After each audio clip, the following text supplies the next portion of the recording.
analisa ou avalia estas eleições, sétimas eleições gerais que tiveram lugar a nível nacional e internacional? Se olharmos para as eleições moçambicanas, são as sétimas. São um pouco mais de 3 décadas de realização democrática. Se esperavam que fossem eleições já com normalidade, porque já estamos habituados ao processo. Mas, como sempre, são eleições marcadas por incerteza, por desorganização, por intimidação, por exclusão de candidatos, por falta de material para votar, urnas que até às 17 horas não tinham sido abertos, não somente aqui em Moçambique, mas na diáspora também. Na Alemanha, por exemplo, em várias cidades, até às 17 horas não se tinha iniciado, porque o material não tinha chegado.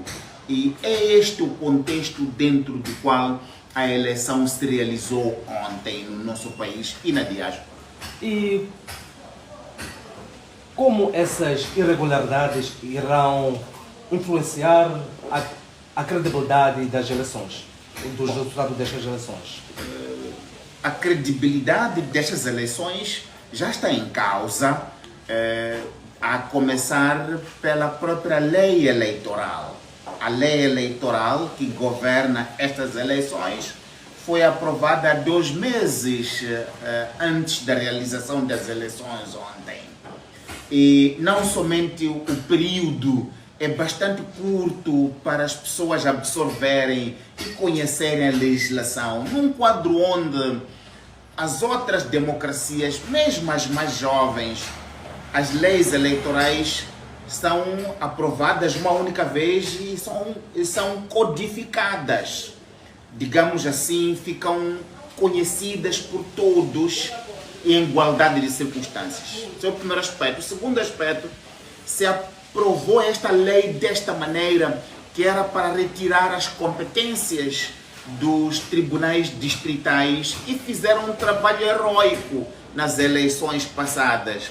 Retirar essas competências e entregá-las ao Conselho Constitucional, transformando os tribunais distritais soberanos em meros correios para levar expediente para o Conselho Constitucional, que é o órgão, que é o rosto visível da captura do Estado e da arquitetura da governação democrática pela Frelimo.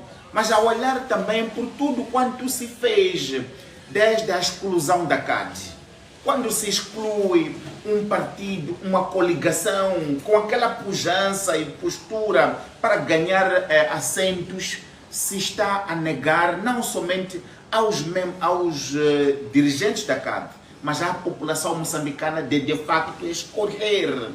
E se olharmos também para todas as manobras que foram feitas ontem, desde recusar aos delegados dos partidos políticos de estarem presentes nas mesas, desde várias tentativas, um pouco por todo lado, de se introduzirem votos já pré-marcados, e situações onde funcionários de mais alto nível estão a funcionar como presidentes de MMV em clara violação da lei da probidade pública.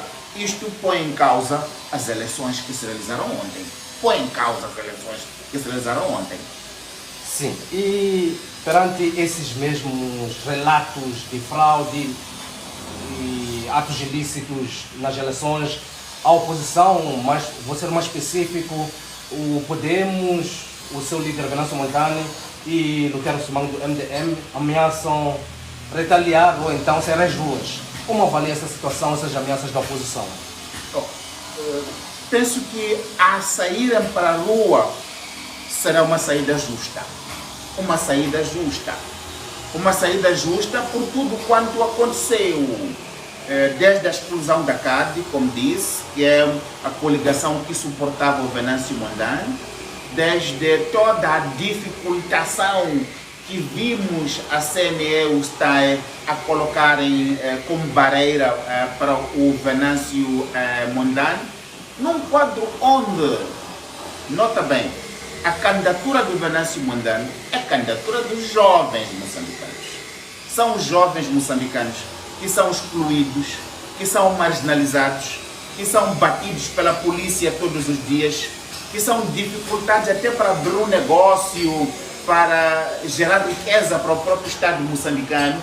É a candidatura destes jovens que nas eleições passadas autárquicas se lhes negou a possibilidade de terem o edil de sua escolha, que hoje têm outro tipo de maturidade, outro tipo de postura e que podem, por isso, sair à rua e, como disse, será uma saída justa, porque esta candidatura e tudo quanto se viu é resposta à pressão que sofrem diariamente desta máquina da opressão com elementos de colonialidade perpetrada pelo partido no poder.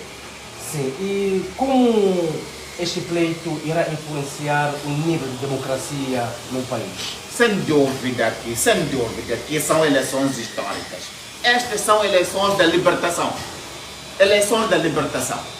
Libertação da juventude, que é neste momento, em termos demográficos, a maioria da população.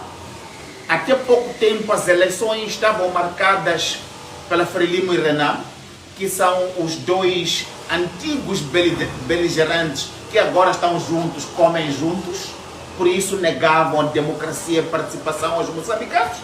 Apareceu o Venâncio e quebrou esta dominação destes dois antigos beligerantes e libertou os jovens. Acontece o que acontecer em termos de resultado, mas os jovens estão libertos. Ao que já estamos a ver aí assim, o Mafuta, o Suf Momad, está aí com dificuldades para conseguir votos. Então, isso significa que os jovens estão libertos e isto mudou de uma vez por todas o cenário político moçambicano. Chapo sendo eleito pela fraude, não mais e não pode mais reivindicar aquela retórica de movimento de libertação lá do passado. O passado acabou. Essas eleições enterraram o passado. Esta é nova política dominada pelos jovens. Até ontem tentaram mudar a posição do Podemos, etc. Os jovens gostam de mudar de posição. Foram lá até encontrar o Podemos e votaram. Então, acabou o passado. Sim, e quais são as suas expectativas em torno de quem for declarado vencedor destas eleições dentro de 15 dias? Há duas coisas. Uma, se o vencedor for Chapo, esperamos que ele não vai fazer 2 mandatos, porque não vai governar bem o país. Se for Chapo, não vai fazer 2 mandatos. Em 2028 vai sair. O nível de maturidade política dos jovens é tal que não vai ser possível mais. Se for o Venâncio, como espero o regresso de um sentido samoriano da política, no sentido de integridade e de serviço público, que é isso que o Estado moçambicano precisa. E por último, se não, mudando um pouco do assunto, podemos falar um pouco sobre o processo judicial que a Renamo abriu contra o senhor Adriano Vunga e a sua instituição? Nós estamos satisfeitos quando o Suf Momad, que até pouco tempo é o líder da oposição, vai abrir um processo contra mim e contra o CDD por denunciarmos que ele está a comer com Frelimo. O nosso crime é denunciarmos que ele está a comer com Frelimo, das mais variadas formas. E isso é uma clara violação ao mandato do líder da oposição, que recebe dinheiro público para um serviço público e não para estar na plataforma de servir-se e comer, encher a cara toda de óleos, como está a acontecer agora. Então, nós estamos preparados pelo caminho mais difícil para mostrar que quem é desacreditado por este processo é o Mafuta, não somos nós. Quem é desacreditado com este processo é o Yusuf Momad e não nós. O nosso trabalho, esse estamos a fazer, de denunciar quem está a comer com Frelimo para negar o desenvolvimento aos moçambicanos. Não só estamos preparados para nos defender nos tribunais, mas também estamos a recolher informação sobre crimes cometidos no passado, crimes de guerra cometidos no passado por este senhor, que tem que chegar aos órgãos internacionais relevantes por efeito. Ao mesmo tempo que vamos continuar a denunciar não somente aos que estão a governar, mas também aos que estão na oposição a comer com a Frelimo. E por último mesmo, 49 anos depois, quais são os desafios e os ganhos para o Estado moçambicano? Olha, a questão no fundo há uma necessidade de reinvenção do Estado. Há uma necessidade urgente de reinvenção do Estado.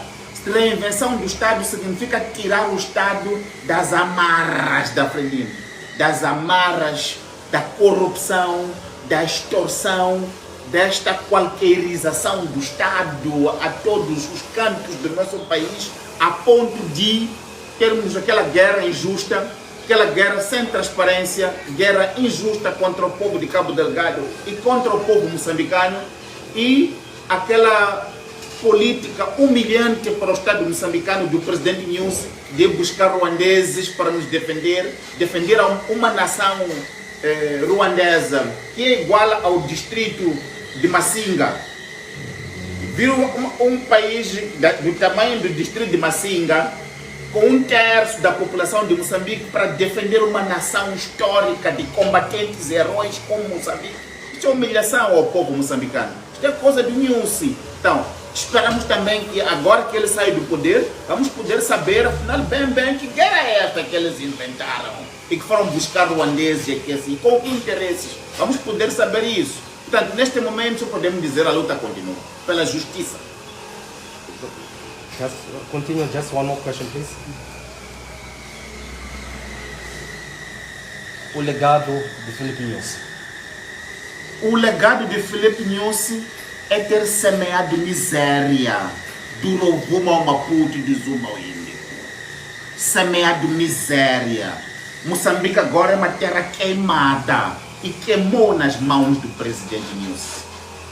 Nos inventaram aquela guerra, não havia guerra aqui, nos inventaram aquela guerra em Cabo Delgado, não sabemos porquê. Nos trouxeram aqui os ruandeses, não sabemos porquê. E empurraram este Estado moçambicano, este povo moçambicano, para a sua pior crise.